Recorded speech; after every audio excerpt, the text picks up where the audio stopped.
حل اتاک حدیث موسیٰ، کیا تمہیں حضرت موسیٰ پیغمبر کے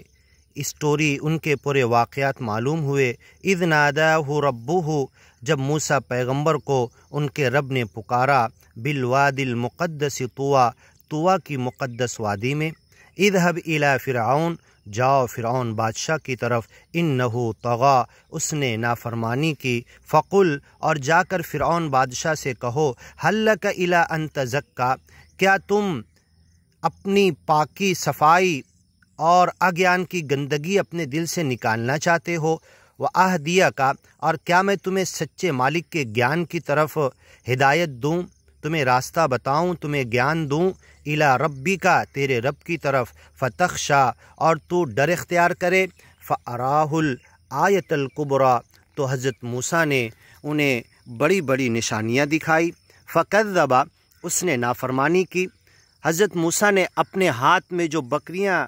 چلانے کی، بکریاں جو چراتے تھے، وہ لکڑی تھی، جب زمین پر ڈال دی تو وہ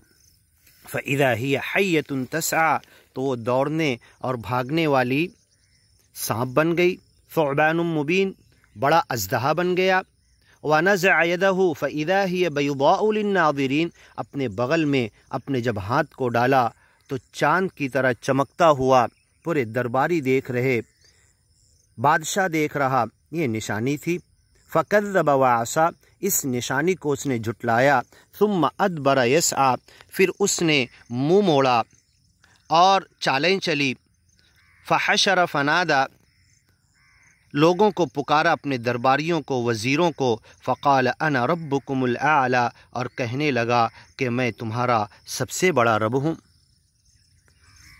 فَأَخَذَهُ اللَّهُ نَكَالَ الْآخِرَةِ وَالْأُولَىٰ، تو اس دنیا میں بھی سچے مالک نے اسے عذاب میں پکڑا،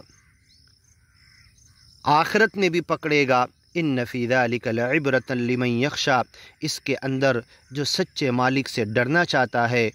اس واقعے میں، اس اسٹوری میں موسیٰ پیغمبر اور ظالم بادشاہ فرعون کے اس واقعے میں عبرت ہے،